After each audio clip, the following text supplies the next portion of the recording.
नमस्कार, वनक्कम, सत श्री अकाल। कैसे हैं प्रभु? 12 में से 6 टीम्स रह गई हैं।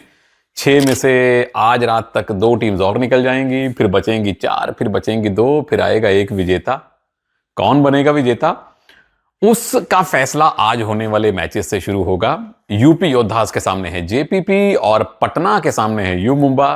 जो 2 टीम्स जीतेंगी जाएंगी सेमीफाइनल में। आप आ जाइए इस खास एपिसोड में, जहां इन 2 मैचेस की कहानी सुनाऊंगा और 2 बार एशियन गेम्स खेले भारत के एक पूर्व कप्तान की भी कहानी सुनाऊंगा, जो अब राजनीति में दांवपेच कर रहे हैं। तो स्वागत आप सबका एक्सचेंज 22 प्रेजेंट्स सुनील के सूत्र में।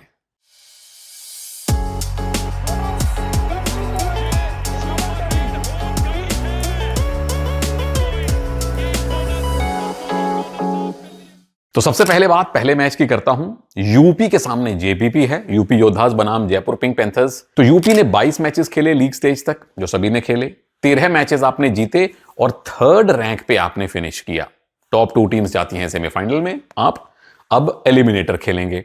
सामने है जयपुर पिंक पैंथर्स, जो कि पिछले से पिछले सीजन की चैंपियन है, पहले सीजन की चैंपियन है। आपने 22 में से 12 मैचेस जीते और रैंक रहा आपका 6ठा। अब जो टीम ये मैच जीतेगी वो खेलेगी नंबर 1 रैंक टीम से, जो है हरियाणा स्टीलर्स। हां, मैं जानता हूं, मैंने पिछले मैच में उल्टा बोल दिया था। इस मैच के विजेता को दिल्ली से भिड़ा दिया था और दूसरे मैच के विजेता को हरियाणा से भिड़ा दिया था। और नीचे कमेंट्स में जो रेल बनी हुई है उसके लिए तालियां आप सब लोगों के लिए। इतने गौर से आप वीडियो देखते हैं, इतने गौर से आपको नियमों का पता है, ये जान के मुझे खुशी होती है। तो इस मैच में जो 2 टीम्स खेल रही हैं, यानी यूपी और जेपीपी, जब लीग स्टेज में भिड़े थे तो एक मैच जीता था यूपी 33-29 से, दूसरा मैच जीता था जयपुर पिंक पैंथर्स 33-30 से। यानी कि अल्ट्रा हाई स्कोरिंग या अल्ट्रा लो स्कोरिंग मैच इन दोनों टीम्स के बीच में नहीं रहे, दरमियाने रहे हैं। वो एक बात है। अब इस मैच की कहानियां क्या हैं, वो बड़ी बात है। नंबर 1, एक तरफ है 2 बार की champion Jaipur pink panthers, season 9 और सीजन 1 की चैंपियन, बनाम पिछले 5-6 सीजन की सबसे कंसिस्टेंट टीम्स में से एक। अब अगर सीजन 10 छोड़ दें, जब यूपी अप्रत्याशित तौर पे खराब खेली और क्वालिफाई नहीं कर पाई, उसके अलावा जब से इस टीम का उद्गम हुआ है प्रो कबड्डी में, हर बार ये टॉप 6 में पहुंचे हैं। सीजन 5 में जो पहली बार आए, सीजन 5 से यूपी योद्धास और 3 और टीम्स का प्रवेश हुआ था, तब आप एलिमिनेटर पहुंचे। सीजन 6 में आप क्वालिफायर्स तक पहुंचे। सीजन 7 में आप फिर एलिमिनेटर खेले। सीजन 8 में आप सेमीफाइनल तक पहुंच गए और सीजन 9 में आप एलिमिनेटर खेले। यानी कि अगर इस बार जीते तो ये इनका दूसरा सेमीफाइनल होगा।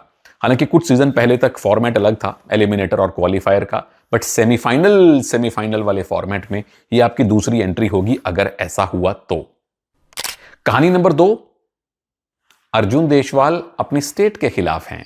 अभी जो यूपी कबड्डी लीग हुई थी कुछ महीने पहले, अर्जुन देशवाल उसमें खेले थे। अर्जुन देशवाल यूपी के रहने वाले हैं, यूपी योद्धास के सामने वो खेलने वाले हैं। ऐसा आप संजीव बालियान साहब के लिए भी कह सकते हैं। वो भी यूपी के भारत दुनिया के दिग्गज खिलाड़ियों में से एक हैं, रहने वाले यूपी के हैं और यूपी योद्धास के खिलाफ अब जयपुर के पिंक पैंथर्स को लेके वो उतरेंगे। जब उतरेंगे तो फिर लड़ाइयां भी होंगी, बैटल्स होंगी। कहां पे? बड़ी लड़ाई जो है वो है यूपी के रेडर्स की जयपुर के डिफेंडर्स के साथ। अब यूपी की रेडिंग जो है हर मैच में तकरीबन 20.5 रेड पॉइंट प्रति मैच की एवरेज से स्कोर कर रही है। रैंक है आपका 4था, नॉट बैड। पर सामने है वो जयपुर पिंक पैंथर्स, जिनका सफल टैकल का स्ट्राइक रेट है 46.7, रैंक है पहला। यूपी के रेडर जयपुर के डिफेंडर्स का यह घमासान मुकाबला होने वाला है। तो घमासान मुकाबले में जीत के सूत्र क्या हैं, जल्दी से आपको प्यारे प्यारे सूत्र बता देता हूं। नंबर 1, सुरिंदर गिल के फिट होने के बाद कोच जसवीर सिंह साहब की मीठी सी मुश्किल बढ़ गई है। बीबीजी, भरत भवानी और गगन अच्छा खेल रहे थे, अब सुरिंदर आ गए तो अपने टॉप 3 रेडर अब कोच साहब को चुनने पड़ेंगे, जो मुश्किल है पर मजा आएगा। नंबर 2, भरत हुड्डा का रोल बड़ा अहम रहने वाला है, क्योंकि दोनों तरफ से वो रेड करते हैं। बाय द वे, मैंने एक ऐसा बॉलर देखा अभी एक क्रिकेट लीग में जहां मैं कमेंट्री करने के लिए गया था। एक बॉलर था जो दाएं और बाएं दोनों हाथ से बॉल करता था। विरले होते हैं, पर कुछ खिलाड़ी ऐसे होते हैं। तो भरत हुड्डा वो विरले खिलाड़ी हैं जो राइट और लेफ्ट दोनों तरफ से रेड करते हैं। दोनों तरफ के कॉर्नर्स को आपने किक लगा के निशाना बनाना है। स्पेशली जो लेफ्ट कॉर्नर हैं, बहुत खतरनाक फॉर्म में हैं और बड़े कीमती वो खिलाड़ी हैं। और उनके अतिरिक्त नंबर 3 कवर्स को थोड़ा सा संयम रखना पड़ेगा। सुमित और हितेश की जोड़ी को, या जो भी कॉर्नर्स की जोड़ी खेले, अमूमन यही खेलेगी, उसको सपोर्ट मिले। अर्जुन देशवाल के ऊपर कवर्स अटैक ना करें, कॉर्नर्स करें, कवर उनका सपोर्ट करें। हम क्या करेंगे, आगे चलेंगे जयपुर पिंक पैंथर्स के जीत के सूत्रों के साथ। नंबर 1, अर्जुन स्टार्ट करें अग्रेशन के साथ। तो यूपी योद्धास की बहुत बड़ी मजबूती उनकी रेडिंग में तो है ही है, डिफेंडर्स में भी है। साहुल खेलें, हितेश खेलें, सुमित खेलें, 3 में से मतलब 2 तो खेलेंगे ही खेलेंगे। इसलिए जरूरी है कि उन पे अटैक किया जाए, यूपी योद्धास के डिफेंस को सेट ना होने दिया जाए। यह था दूसरा सूत्र। पहला सूत्र यह है जो मैं ट्विस्ट करके बता रहा हूं कि 5-2 से स्टार्ट कर सकते हैं जयपुर पिंक पैंथर्स। सीजन 9 के फाइनल में भी किसी ने सुबह सुबह कहा था अपने वीडियो में कि 5-2 से स्टार्ट कीजिए। खैर वो टीम जीत गई थी। अब ये कोच साहब की सोच है, लेकिन 5-2 से अगर आप स्टार्ट करेंगे तो उसमें आपकी हानि नहीं है, क्योंकि नंबर 2 और नंबर 3 रेडर को लेकर पूरे सीजन में जयपुर पिंक पैंथर्स स्ट्रगल करते रहे हैं। अभिजीत मलिक कभी कुछ मैच खेले, नीरज नरवाल अमूमन नंबर 2 रेडर के तौर पे खेले, बाकी रेडर ज्यादा चले नहीं। तो जब बाकी रेडर ज्यादा चले नहीं तो फिर आप अर्जुन और नीरज नरवाल को खिलाइए, एक एक्स्ट्रा डिफेंडर रखिए, क्योंकि यूपी की रेडिंग भी तो फिर नंबर 4 पे है ना। इसीलिए जब नंबर 2 सूत्र यह था कि अर्जुन जो 2 रेडर्स में से एक है, आपने डुओ डाई में नहीं जाना है, आपने सिर्फ अग्रेशन के साथ खेलना है। और सूत्र नंबर 3, जब भी डुओ डाई की नौबत आए, ये सूत्र नंबर 2 की एक्सटेंशन है, उसमें अर्जुन ना जाएं, उसमें नीरज नरवाल जाएं। अब नीरज भी भरत की तरह दोनों तरफ से रेड कर सकते हैं, तो लेफ्ट से रेड करना प्रेफर कीजिए। और नंबर 4, डिफेंस में रहना है एक्स्ट्रा अग्रेसिव। सुरजीत हैं डिफेंस के लीडर, रेजा मीर बगेरी हैं आपके साथ लेफ्ट कवर सपोर्ट देने के लिए। यूपी के रेडर्स को अपने ऊपर हावी नहीं होने देना है। मैं आगे जाऊंगा, बताऊंगा आपको एक्स फैक्टर, जिन 2 खिलाड़ियों का मैंने बड़े प्रोमिनेंस के साथ नाम लिया है। यूपी के लिए भरत हुड्डा, दोनों तरफ से रेड करने वाले लंबे कद के अनुभवी खिलाड़ी, और इधर से सुरजीत सिंह। वो ठीक है लेफ्ट रेडर के सामने नहीं आएंगे, लेकिन सबसे अनुभवी डिफेंडर होने के नाते पूरे डिफेंस को चलाना सुरजीत की जिम्मेदारी होने वाली है। अब बारी आती है पिछले वीडियो में पूछे गए सवाल को लेकर। सवाल मैंने पूछा था कि दिल्ली से आने वाले, दिल्ली में पैदा हुए कम से कम 3 उन प्लेयर्स के नाम बताइए जो भारत के लिए एशियन गेम्स खेले हों, बशर्ते वो कोई छिल्लर ना हो, निजामपुर से ना हो, क्योंकि वहीं से मंजीत छिल्लर हैं, मोहित छिल्लर हैं, प्रीतम छिल्लर हैं। चलिए प्रीतम भारत नहीं खेले, मंजीत छिल्लर, मोहित छिल्लर, राकेश कुमार, रोहित कुमार, वहां से आपको आधा दर्जन प्लेयर मिल जाएंगे। तो उनको छोड़ के दिल्ली से आने वाले कम से कम 3 प्लेयर बताइए जो एशियन गेम्स खेले हों। सही जवाब दिया सिर्फ एक प्रभु ने, उसका नाम है समीर। तो समीर भाई तालियां तालियां, दिल्ली आइए, छोले भटूरे मैं खिलाऊंगा आपको, आप भी खिला सकते हैं। कई लोगों ने अजय ठाकुर को दिल्ली वाला बना दिया नीचे कमेंट्स में, कईयों ने नवीन को बना दिया, कईयों ने दीपक हुड्डा को, संदीप नरवाल को बना दिया। नहीं प्रभु नहीं, पवन सहरावत सही जवाब है, कई लोगों ने दिया, लेकिन 3 नाम नहीं बताए। पवन सहरावत दिल्ली के बवाना के रहने वाले हैं। रणधीर सिंह सहरावत दिल्ली के नजफगढ़ में उनका जन्म हुआ था। तीरथ राज साहब, भाई ये 1990 एशियन गेम्स गोल्ड मेडलिस्ट हैं। एक और दिनेश कुमार साहब, 2002 और 2006 एशियन गेम्स खेले और 6 में रहे भारत के कैप्टन। उनकी सुनाऊंगा आपको कहानी। तो ये 4 खिलाड़ी तो मेरे जहन में आते हैं जो निजामपुर से नहीं हैं, पर दिल्ली से निकलकर भारत के लिए वो खेले हैं। समीर आपके लिए फिर से तालियां, छोले भटूरे खाएंगे दोनों मिलके। अब आज का सवाल भी पूछ लेता हूं। आज का सवाल यह है कि राजस्थान से आने वाले 2 ऐसे खिलाड़ियों के नाम बताइए। आसान सवाल है। राजस्थान से आने वाले 2 खिलाड़ी जो भारत के लिए एशियन गेम्स खेले हों। कमेंट्स में जवाब बताइएगा। दूसरे मैच में जाने से पहले आपको यह बता दूं कि बस अब 2-3 दिन रह गए हैं इस सीजन में। जल्दी से अपने फोन पर एक्सचेंज 22 डाउनलोड कर लीजिए अगर नहीं की है तो, और उसमें जाके आपको टीम्स नहीं बनानी है, उसमें जाके आपको खिलाड़ियों के शेयर खरीदने हैं या बेचने हैं। ठीक वैसे जैसे आप शेयर मार्केट में कंपनीज के शेयर खरीदते या बेचते हैं। यह है स्पोर्ट्स का स्टॉक मार्केट। एक खिलाड़ी का शेयर आप जितनी बार चाहे खरीदें, जितनी बार चाहे बेचें, पूरी जानकारी ऐप पर आपको मिल जाएगी। मैं चलता हूं आगे, अगले मैच की बात करता हूं। पटना पायरेट्स के सामने है यू मुंबा। पटना ने 22 में से 13 मैचेस जीते थे, पॉइंट रहे आपके 77, रैंक रहा आपका 4, और पटना का प्रहार इस बार सबसे ज्यादा कड़ा था। सबसे बड़ा surprise package, pleasant surprise Narendra Reddy साहब और पटना पायरेट्स ने दिया है, तो आपको बहुत बहुत बधाई। सामने है यू मुंबा, क्वालिफाई करने वाली आखिरी टीम बनी थी, 22 में से 12 मैच जीते, पॉइंट थे 71।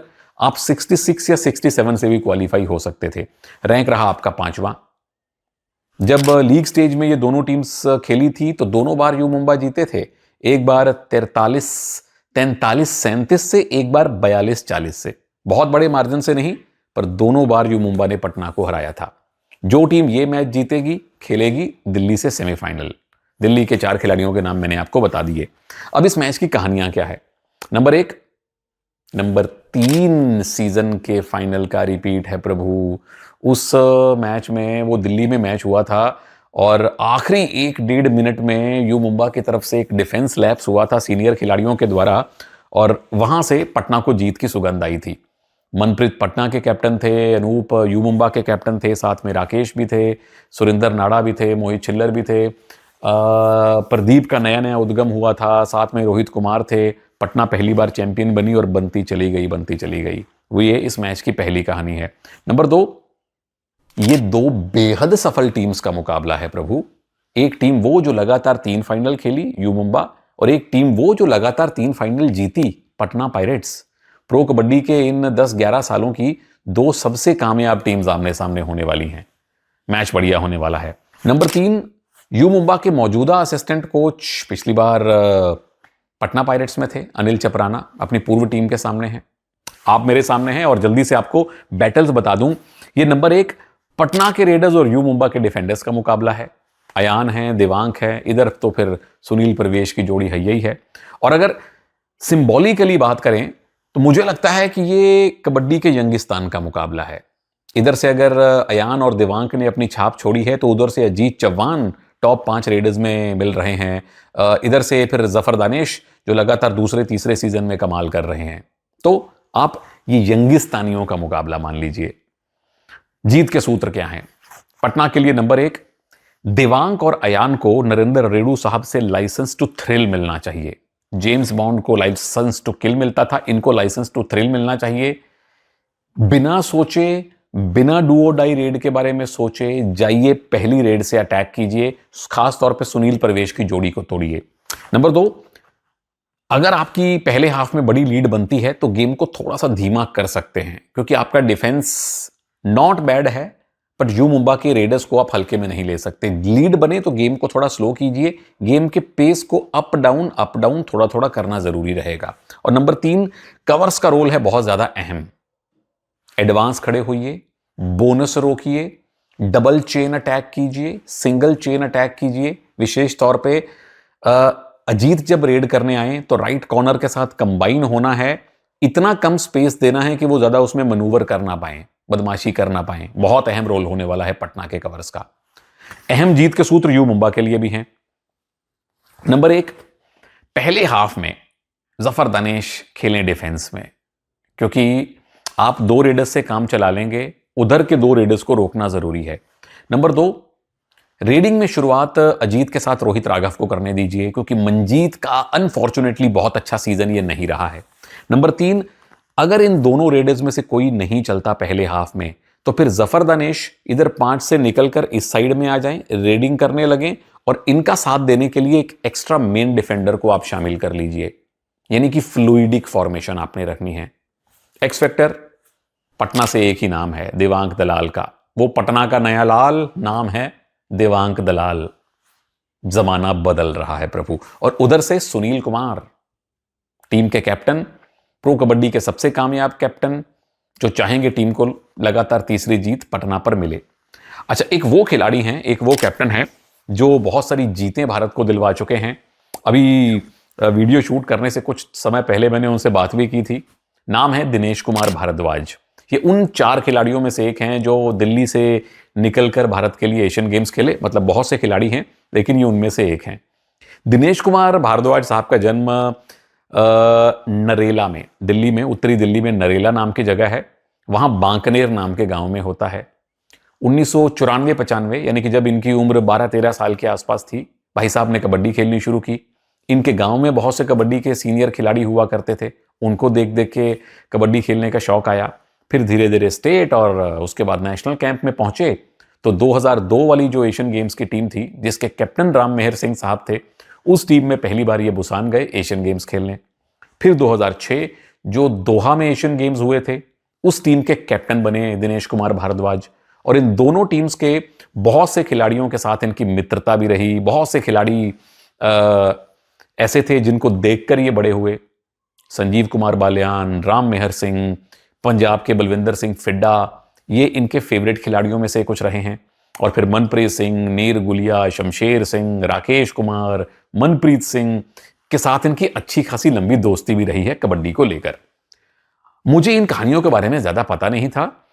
जब सीजन 2 आया तो बंगाल का नया कैप्टन आया दिनेश कुमार, और वो जब प्रैक्टिस मैचेस में रेड कर रहे थे, मुझे लगा यार देखो, खिलाड़ी देखने में जरूर थोड़े से उम्रदराज लग रहे हैं, लेकिन फुटवर्क में क्लास बहुत है।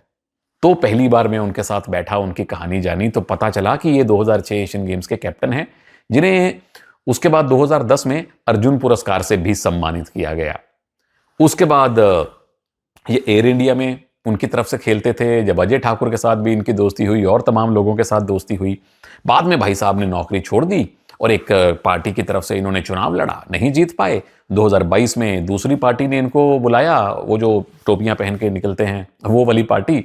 फिर ये बन गए पार्षद आम आदमी पार्टी की तरफ से। अभी दिल्ली में एमसीडी के पार्षद हैं। और अभी जो दिल्ली में चुनाव होने वाले हैं विधानसभा के, मुझे खुद दिनेश भाई ने बताया कि इसी पार्टी की तरफ से वो विधानसभा का चुनाव भी लड़ रहे हैं। एक दीपक हुड्डा और एक दिनेश कुमार भारद्वाज, जो कबड्डी से निकल के राजनीति के मैट पे गए हैं। तो ये थी छोटी सी इंस्पायरिंग कहानी भारत के पूर्व कबड्डी कैप्टन और अर्जुन अवॉर्डी दिनेश कुमार की, और पूरे कबड्डी परिवार की तरफ से उनको बहुत बहुत शुभकामनाएं आने वाले चुनावों के लिए। और आप प्रभु लोग, 2 काम आप लोगों ने करने हैं। पहली बात तो उन 2 खिलाड़ियों के नाम बताइए जो राजस्थान से हों और एशियन गेम्स खेले हों। आसान सवाल है। दूसरी आपकी प्रेडिक्शन कि हरियाणा के सामने यूपी खेलेगी सेमीफाइनल या जेपीपी, दिल्ली के सामने पटना खेलेगी या यू मुंबा। तो जाने से पहले आपको यह बता दूं कि कौन से खिलाड़ियों के शेयर आप खरीद सकते हैं। यूपी योद्धास की तरफ से मुझे लगता है कि भरत हुड्डा और सुमित कुमार सांगवान जरूर आपके पास होने चाहिए। अब जयपुर पिंक पैंथर्स में अंकुश का, सुरजीत का और अर्जुन का शेयर आपके पास जरूर हो। दूसरे मैच में पटना की तरफ से शुभम को जरूर लीजिए। अयान और दिवांग तो आप लेंगे ही लेंगे। यू मुंबा की तरफ से मुझे लगता है कि सुनील और साथ में अजीत, इन दोनों के शेयर जरूर लीजिए, लेकिन अपनी जेब का ख्याल करके और अपने विवेक का इस्तेमाल करके। मैं आपसे मिलूंगा अगले वीडियो में, यानी कि सेमीफाइनल के दिन, यानी कुछ ही घंटों में। इजाजत दीजिए। नमस्कार, जय हिंद।